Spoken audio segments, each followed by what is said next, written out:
بے شک اللہ تعالیٰ کے ڈر کی وجہ سے تم جس چیز کو چھوڑ دو گے تو اللہ تمہیں اس سے بہتر عطا فرمائے گا۔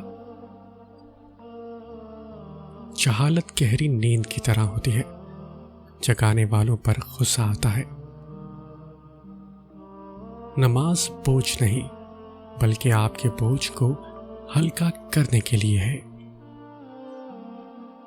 رب کے دینے یا نہ دینے پر کبھی شک نہ کرو، بے شک کبھی وہ شکر کرواتا ہے تو کبھی صبر۔ مقدر بھی بدلتا ہے اور حالات بھی، وہ رب غم کا موسم ہمیشہ رہنے نہیں دیتا۔ اس بات میں کوئی شک نہیں کہ سب مجبور ہیں، فقیر ہیں، لیکن اللہ سے مانگنے کی توفیق کسی کسی کو نصیب ہوتی ہے۔ نیکیاں کرتے جاؤ، جب تم اعمال نامہ دیکھو گے تو خوش ہو جاؤ گے۔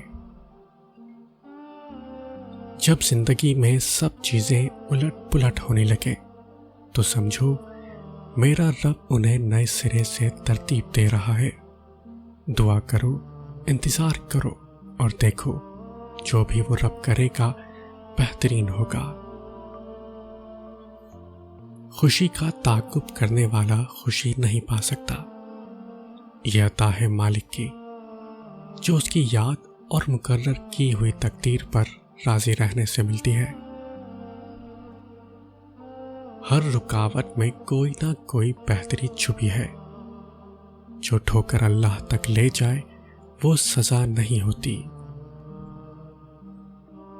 آنکھیں بند ہونے سے پہلے اگر کھل جائے تو زندگی سدھر جاتی ہے۔